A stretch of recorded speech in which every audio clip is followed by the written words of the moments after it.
Le titre de Patriote de l'année célèbre l'affiliation entre la lutte des patriotes de 1830 pour la démocratie, la liberté et la reconnaissance de notre identité nationale et avec une personnalité québécoise, l'engagement d'une personnalité québécoise d'aujourd'hui au service de ces mêmes valeurs.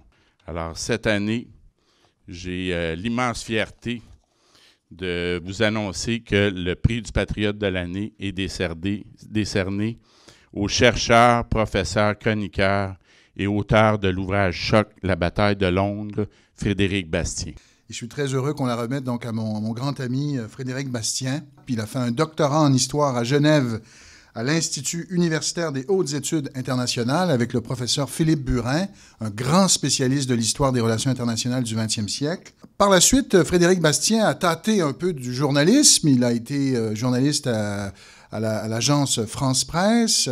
Il a été aussi un temps dans la fonction publique du Québec. Et il est devenu, depuis 2008, c'est la bonne date, professeur au collège Dawson, où il enseigne l'histoire. Donc, je suis en présence de Frédéric Bastien, historien qui vient de recevoir le prix de Patriote de l'année. Bonjour, Monsieur Bastien. Bonjour. Donc, ça vous fait quoi de recevoir ce prix-là? Bien, je suis très honoré parce qu'il y a des titulaires, titulaires passés du prix qui sont très prestigieux. Je pense à Jacques Parizeau, à Loco Locas et d'autres personnalités québécoises. Et je suis très heureux de voir que mon travail d'historien, qui a été laborieux, soit récompensé, honoré par ce titre de Patriote de l'année.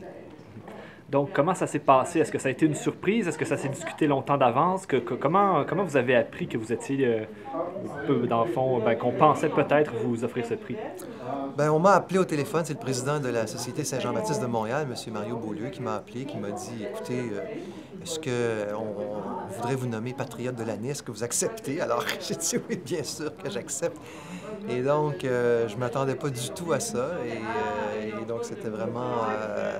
Le livre a fait beaucoup parler. Le livre a donc suscité beaucoup d'intérêt. Donc, je suis très heureux de la réception du livre. Alors, c'est un peu la cerise sur le sundae, si vous voulez, qui vient encore ajouter qui est une touche particulière de satisfaction, en l'occurrence.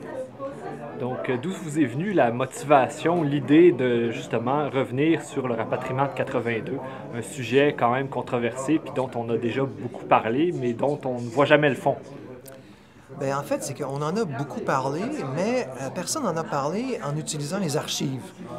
Alors, on était en 2005 quand j'ai commencé à travailler sur ce livre. Là, je me disais, ça fait presque 25 ans que cet événement est arrivé et probablement, possiblement, qu'il y a des documents d'archives qui vont pouvoir s'ouvrir et qui vont pouvoir jeter une lumière nouvelle, différente, sur le rapatriement de la Constitution. Et je savais que ce serait un livre important à partir du moment où j'ai réussi à avoir accès aux archives. Pourquoi? Tout simplement parce que j'étais le premier qui allait étudier le rapatriement de la Constitution à l'aide des archives, des documents de l'époque qui étaient jusqu'à tout récemment confidentiels. Donc, on va vous souhaiter une bonne chance pour la suite. Est-ce que vous avez un prochain projet qui commence à germer? Oui, mais je vais me garder d'en parler pour l'instant. Bonne journée. Merci beaucoup.